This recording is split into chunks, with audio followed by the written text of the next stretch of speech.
morning. So, Sinan, thank you for bringing us together. Thanks for inviting me.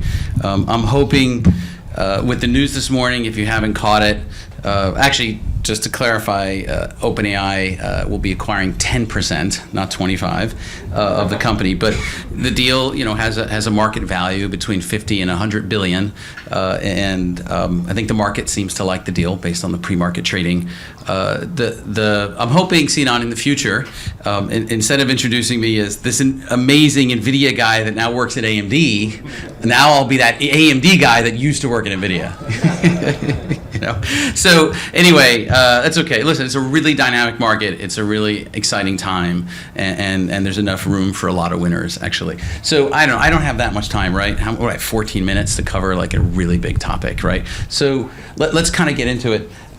So here's the thing: you read a lot about sovereign AI, and it comes up a lot. It's in the press a lot. It's a lot of CEOs talk about it. But having been the primary architect of sovereign AI, I thought I'd give you, in 10 to 15 minutes, everything you need to know about the topic, so that you actually understand it more than everyone else outside this room. So it's both a simple topic and a complex topic. Here are the main things you need to know. Sovereign AI is about everything. It's a construct, right? It includes infrastructure and ecosystems and the literacy of your nation, the skills, the policies, the partnerships, all those things combined. That's what sovereign AI is, right? It's about the destiny, the ability to both build and scale AI within your borders. This is very, very important. It's about having domestic capabilities. It also includes global partnerships, but ultimately it's about having domestic capabilities. And countries have obviously all clued into this now. Countries started writing national AI plans back in 2017, but they didn't start actually leaning into their infrastructure until 2023, and we'll talk about why. And of course, the title of this is the imperative, the sovereign AI imperative, and the imperative is at least three big imperatives: growth, and almost all the national AI strategies ever published, and there's about 100, kind of focus in on economic growth. AI is about changing the economy, right, in many, many different ways, but it's also about security, right? And Ryan talked about that, and of course you'll talk more about this today with Palmer and others. And they're the future of everything: the future of business, the future of industry, the future of education, the future of war, the future of science. It's all going to kind of anchor to capabilities in AI. So you won't be able to defend your borders, you won't be able to protect your infrastructure or your other national interests without deep capabilities in both computing and AI. And of course, it really comes down fundamentally to competitiveness, right? I mean, on many, many different levels. Workforce competitiveness, really on every possible adjective you can throw in front of that. This is the new definition of competition. So now, why is that? What happened? So here's the three events that actually led us to here, this moment. It actually all started in 2016. Most people don't know this. Most people in the world don't know. Certainly most people in the United States don't know this unless you're kind of a tech insider. But in 2016, a little known tech company called Google went to Seoul, South Korea, and they brought a piece of software with them called AlphaGo, which at the time was probably one of the, if not the most advanced form of AI in the world. This is 6 years before ChatGPT. And in a fateful contest, they didn't just win a game, they beat the greatest living grand master of the most important game in Asia. This is a game that has been continuously played for 1,000 years. If you're growing up in China, you played this game with your grandparents, right? This is deeply part of the culture. And there wasn't a data scientist in Asia who thought a computer could beat a human at this game. And AlphaGo crushed Lee Sedol. This event sent shockwaves through the capitals of Asia, and in particular, Beijing. And as a result, 1 year later, China announced that AI would be their new national strategic priority. No one in Europe got this. I'm not sure anyone in the US really understood the broad, sweeping implications of this one event, but they did in Asia. And this is what really kicked off the sovereign. Now, it wasn't called sovereign AI, but this is what actually started it. Now, of course, in 2022, November 2022 is when ChatGPT debuted, right? Ironically, in 2016, is when NVIDIA gave their first GPU to OpenAI. So actually, this was all happening sort of at the same time. But anyway, 2022, ChatGPT happens. That's when Europe and that's when the West woke up. That's when every capital in Europe, I know this because 2 weeks, well, of course I was behind the scenes at NVIDIA, but I happened to be in Europe in early December, just a week and a half after ChatGPT launched. And I was at a meeting with all the digital ministers of Europe. And this is all they wanted to talk about. It was the number one topic, and I didn't expect that. And I came back to NVIDIA and I said to my colleagues, something has changed, something's happened. And you know, and of course it did. And so ChatGPT was the moment, right? I think Jensen referred to it as the iPhone moment for AI. That changed everything, and by the spring of 2023, every country on earth was scrambling to make sure they could have a supply of GPUs. And I was in charge of that at NVIDIA, so it was a humbling and an exciting time, and you know how that unfolded. 2025 is the year that the U.S. got its act together. Now we've had great people working in the U.S. government going back for at least through the Biden administration. People like Kratsios and Lynn Parker and others have been here for a number of years. But the truth is, the U.S. did not get its act together and take AI seriously until the Trump administration. And this White House AI action plan isn't just good; it's nearly perfect. I mean, every single page and every paragraph and every provision in this plan is important. And now the key is to execute it. So, as David Sachs, our crypto and AI czar, rightfully said, to remain the leading economic and military power, you must prevail in AI. This is just undeniable, right? I mean, this and people ask me. Someone asked me last night. Well, what's your feeling on AI superintelligence? When are we going to achieve superintelligence? I don't know.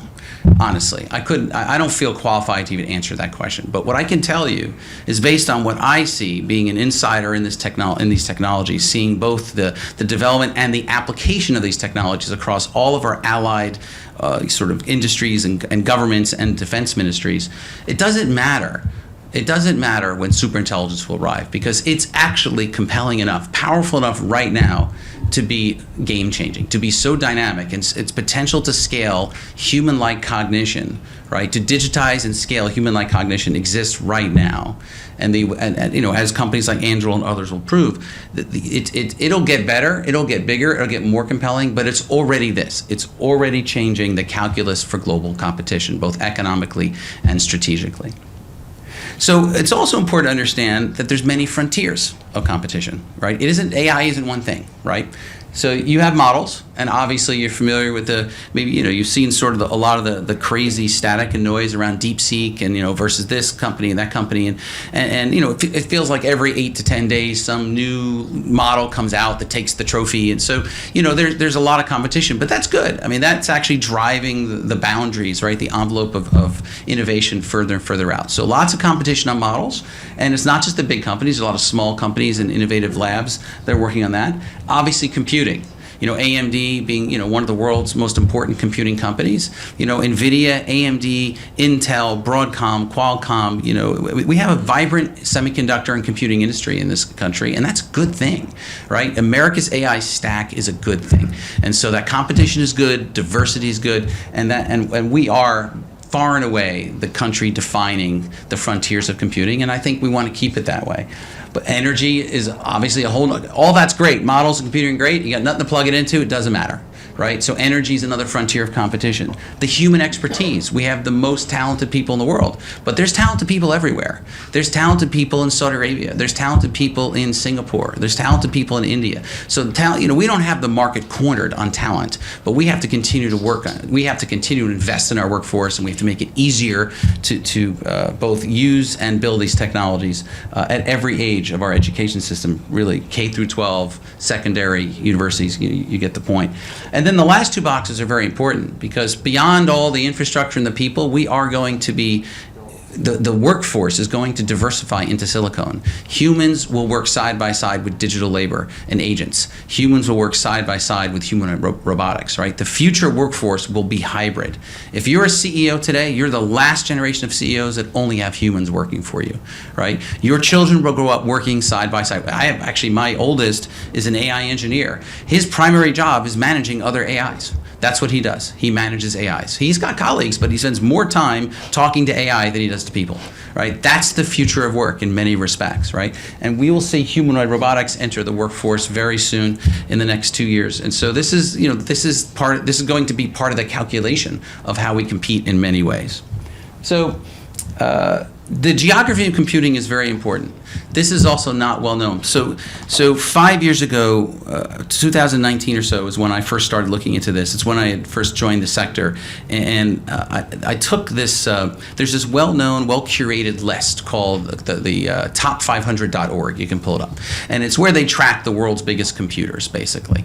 And it's actually a well-maintained list by an academic. It's pretty accurate and well-respected. And it's got some good data in there. So I took that list and I said to someone on my team, do me a favor, just identify all the countries that are on that list and show me a little bit of a tabulation so I can take a look at the distribution. And what was really interesting is that at that time, I think the first time we ran that list, 32 countries were on that list. So as you know, there's 195 countries in the world. Now, no one cared in 2019 that only 32 countries had a supercomputer. That just wasn't a thing. Because supercomputers in 2019 were viewed as really fun instruments for science. And yeah, but that's not, let's not worry about it too much. Well, we know that's wrong, right? Today, supercomputers are the new platforms for economic competition, right? They're the platforms for public service innovation. They're the platforms for national security. Supercomputing technology is now driving our world forward. So now this matters. The list has not changed that much in 5 years. There's now 34 countries on this list. What does that mean? That means 80% of the countries of the world do not have a computer big enough to compute a large model. That means 20% of the countries control 100% of all the AI computing in the world. And of course, within that 20%, as you would expect, there's just a handful of countries, including China and the US, that control the majority of it. That has profound implications for the distribution of power, the distribution of wealth, and really the future of generations. So one of the things that I'm doing at AMD, is working with different organizations to really distribute and democratize this technology so it is not sitting in just 20% of the world's countries. And this is something that's important to the administration too. All right, so again, I will not make any predictions on superintelligence, but here's what I do know right now, that today we already have to coexist with a synthetic form of intelligence. We can argue as to what that is, but it's absolutely human-like cognition in various forms, right? So that exists right now, and what makes it intelligent is that it learns from experience and it improves itself. Now, there have been 25 or so general purpose technologies since the dawn of civilization. I mean, going back to the domestication of animals, and then you work your way forward, there are only 25 things that meet the definition of a general purpose technology. Things like the steam engine and the microchip and so forth, right? That were so incredibly important and pervasive, they changed everything. AI is the 26th general purpose technology since the dawn of time. The difference is, unlike thinking that famous quote from Steve Jobs, how he talked about the computer as the bicycle of the mind. Well, everything up to now has been a bicycle for the mind, right? But that's not true. AI is not a bicycle of the mind. It's a digital replica of the mind. So it is fundamentally a more powerful technology than any technology invented up to now. And this is historically accurate.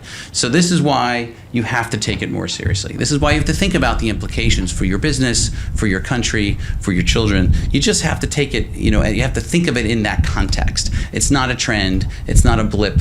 It's going to change things. I think for the better. I'm a techno-optimist. I see incredible changes happening in science and in humanity as a result. But we have to take it seriously, and we have to prepare ourselves for that future. And if you're not, and I do meet with prime ministers and presidents and other world leaders, and my message to them is, if you don't take this seriously, if you don't lean in, then that will be your legacy. Your legacy will be, you will have made decisions, policy decisions, or as a CEO, you've made corporate investment decisions that set your company or your country on a course to not be competitive or not be relevant in the years to come.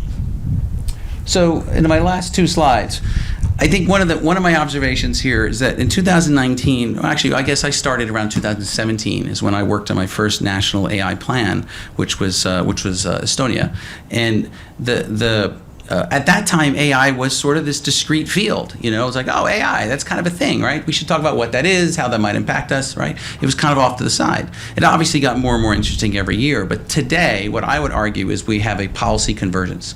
There is no policy that is not AI now. You can't talk about energy policy and not talk about AI. It's impossible. You can't talk about economic policy and not talk about AI.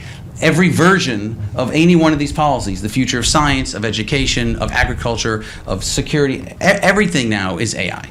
So this is not something you study on the side. This is a central theme and a core part of every version of policy. And if you don't understand AI, and let's say you're a policymaker and you don't have people on your team and you don't have staff or advisors, then I'm not sure you're qualified to do your job. Right? AI is critical to the future of every version of policy. It's critical to the future of our country. And so I think you have to take the time to either understand it yourself or surround yourself with people that do. And I think there's a lot of good people in the Capitol that can probably do that for you. So my last slide is that, you know, again, a good plan is great. We have a great plan. The White House has put forth an AI action plan that really nails it, and now we have to implement it. And that's, of course, you know, very, very important. And so my three recommendations is we must turbocharge our readiness on every level. You know, we must make our people ready. We must make our industries ready. We must make our education system ready. We must make our military ready. Across the board, we must be ready for whatever comes, because you can't predict how it's going to play out in every way, but you can keep increasing the readiness, and that's very, very important. We must have a resilient and diverse supply chain. You know, silicone diversity is important. All sorts of diversity in the supply chain is very, very important, right? You need to have multiple computing stacks running across multiple clouds, powering an infinity of models. That's what resilience looks like going forward. And we want to share this with our allies and friends, right? We want to take America's stack, we want to share it with the world, we want to get it into the hands of our most important strategic partners, working with them to help them enforce their sovereignty. I think that sovereignty is a word is often thought about as you're looking inner, it's about what works for you, but I think we need to think about a shared sovereignty, right? Across the nations, we need to build this sort of collective strength and competitiveness using this technology, and America's, you know, a big part of that. But there's technology from other countries that's helpful too, of course. So export to our allies and friends, that's the imperative that I think that we face today, and I actually have never been more optimistic in our ability to meet that. So with that, I'm 2 minutes over, so I will stop. Thank you for your time, and I hope you have a great day today.